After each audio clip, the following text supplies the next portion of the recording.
ఏలూరు జిల్లా కైకలూరు నియోజకవర్గంలో గౌతు లచ్చన్న 117వ జయంతి ఉత్సవాలు రాష్ట్ర గౌడ్ సంఘం అధ్యక్షులు పోస్న చెంచు రామారావు అధ్యక్షతన అత్యంత వైభవంగా నిర్వహించారు. 4 మండలాల్లో గౌతమ్ లచ్చన్న విగ్రహాలకు పూలదండలు వేసి నివాళి అర్పించిన తర్వాత కైకలూరు గౌతు లచ్చన్న విగ్రహం వద్ద సభ ఏర్పాటు చేశారు. స్వాతంత్ర యోధులు సర్దార్ గౌతు లచ్చన్న అని అన్నారు.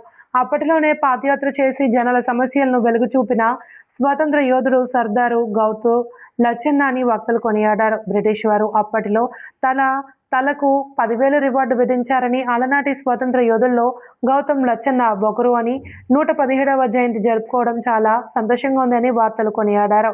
గౌతమ్ లచ్చన్న జీవిత చరిత్రను పాఠ్య పుస్తకాల్లో ప్రచురించాలి అని ఆయన ఆదర్శంగా తీసుకుని గౌడ సంఘీయులు మమత ఆదర్శంగా నిలవాలి అని అన్నారు. రాష్ట్ర గౌడ సంఘం అధ్యక్షుడు పోస్న చెంచు రామారావు, గౌడ సంఘం నాయకులు వీరమల్లు నరసింహారావు, పరస ఏడుకొండలు పాల్గొన్నారు. అలాగే లచ్చన్న గారు అంటే అభిమానం కనుక అతను వచ్చి మేము విద్యార్థి దశలో ఉండగా ఈ గౌడ్ సంఘాన్ని స్థాపించిన కట్టా కనకరాజ్ గౌడ్ ఆ రోజుల్లో గౌడ్ అంటే పెట్టుకున్నాడు అనేసరికి కొద్దిగా అదో రకంగా ఉండేది. దీనికి బాధ్యత వహించి ఈ బ్యానర్లనే కట్టకుండా చేయడానికి మేము రాత్రిగా నేను ముందుంటాం. ఇవ్వాలంటే ఇదే సెంటర్లో నేను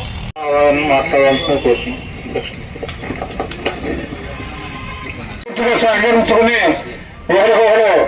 ఎవరు ఎంతమందిని కేటాయించుకోవాలి, ఎంతమంది ఇక్కడ రావాలనేది సర్దార్ గౌతు లచ్చన్న జయంతి వేడుకల సందర్భంగా 117వ జయంతి వేడుక సందర్భంగా మరి యువత మేమందరం కలిసి ముదినేపల్లి మండలంలో ఆయనకి పూలమాలలు వేసి అక్కడి నుంచి మండవెల్లి మండలంలో ఆయన విగ్రహానికి పూలమాల వేసి కైకలూరు మండలంలో ఉన్నటువంటి తాలూకా సెంటర్లో ఉన్నటువంటి లచ్చన్న గారి విగ్రహానికి పూలమాలలు వేసి ఆయన గుర్తుగా మరి అనేక కార్యక్రమాలు చేయడం జరుగుతూ ఉంది.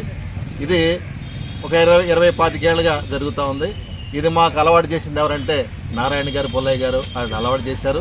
వాళ్ళకి లచ్చన్న గారికి సన్నిహిత సంబంధాలు ఉన్నాయి. లచ్చన్న గారి జీవిత చరిత్ర ఏంటంటే నేను ఒకసారి చూశాను ఆయన్ని.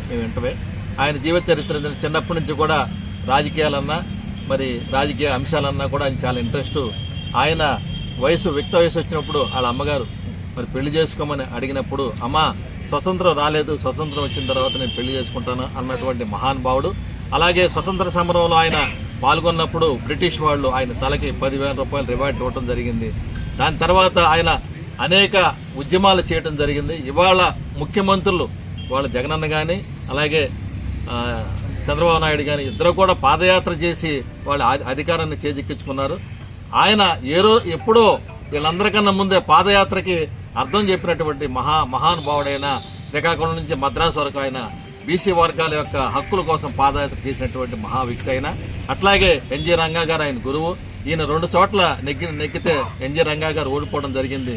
ఒక చోట ఆయన రిజైన్ చేసి ఆయన స్థానంలో రంగా గారిని నుంచోబెట్టి ఆయన నెగ్గించడం జరిగింది.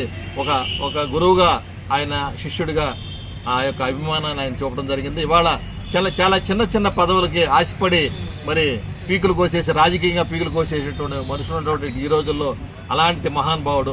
ఆయన చరిత్రని మేము పాఠ్యాంశాలుగా పెట్టాలని, అట్లాగే ఆయన యొక్క ఆశయాల్ని మేము కూడా ఎంతో కొంత అమలు చేయాలని, ఆయన ఆశయ సాధన కోసం మేము కూడా ప్రయాణం సాగించాలని కోరుతూ ఉన్నాం. అలాగే గౌడ సంఘీయులంతా కూడా ఆయన ఆదర్శంగా తీసుకుని ఆయన అడుగుజాడల్లో నడవాలని ఈ సందర్భంగా నేను కోరుకుంటాను. పోరాట యోధుడు, స్వాతంత్ర సమర యోధుల్లో మరి ముందున్న నాయకుడు సర్దార్ గౌతు లచ్చన్న గారి 117వ జయంతి వేడుకల్ని ఆంధ్రప్రదేశ్ రాష్ట్ర ప్రభుత్వం అధికారికంగా జయంతి ఉత్సవాలను చేయమని చెప్పి ఈరోజు ప్రకటించడం, దీన్ని తుమ్మలపల్లి కళాక్షేత్రం విజయవాడలో ఈ కార్యక్రమాన్ని ఏర్పాటు చేసి ఈ విజయోత్సవాలని జరుపుకోవడం జరుగుతుంది. ఈ కార్యక్రమంలో ఆంధ్రప్రదేశ్లోనే కాదు అనేక చోట్ల ఈ కైకలూరు నియోజకవర్గంలో మరి రాష్ట్ర గౌడ సంఘ అధ్యక్షుడు చెంచు రామారావు ఆధ్వర్యంలో ముదినేపల్లిలో కానివ్వండి, మండవెల్లో కానివ్వండి, అట్లాగే కైకలూరులో కూడా మరి ఇక్కడ ఆయన విగ్రహాలకి పూలమాల వేసి ఆయనకు నివాళులు అర్పించడం జరిగింది. ఈ కార్యక్రమంలో మరి నియోజకవర్గం ఉన్న ప్రజలందరూ కూడా గౌడ సంఘీయులందరూ పాల్గొనడం జరిగింది. ఈరోజు ఈ కార్యక్రమానికి ఇచ్చేసిన గౌడ సంఘీయులకు అందరికి కూడా హృదయపూర్వకమైన శుభాకాంక్షలు తెలుపుకుంటూ నేను ఈరోజు చాలా పండుగ రోజు ఇవాళ సర్దార్ గౌతలక్ష్మి గారు 117 సంవత్సరాలు జన్మించిన రోజు ఇవాళ పండగగా చేసుకున్నాం. ఇవాళ పూలదానం వేసి ఇవాళ సర్దార్ అనే వ్యక్తి ముగ్గురు ఉన్నారు భారతదేశంలో. సర్దార్ గౌతలక్ష్మి, సర్దార్ సర్వన్న పాపన గౌడు, వల్లభాయ్ పెట్టాడు. అంటే రాజులకుండా రాజులలాగా ఈక్వల్గా ఇవాళ గౌడు ఉన్నారు. తక్కువేం కాదు, ఎవరికి తక్కువ కాదు ఏ క్యాస్ట్కి. ఆయన ఒక గౌడికే కాదు, మన బొడుగు వర్గాలు మొత్తం అందరికి సేవ చేసి సర్వీస్ చేసి ఆయన ఎంతో పోరాటం చేశాడు. ఈ కమ్మరి కుమ్మరి బీసీ ఎస్సీ ఎస్టీ అందరికీ పోరాటం చేశాడు. ఆయన అందరినీ చైతన్యం తీసుకొచ్చాడు. కనుక ఆయన అడుగుజాడలో మనమంతా నడవాలని కోరుకుంటూ సెలవు తీసుకుంటాం.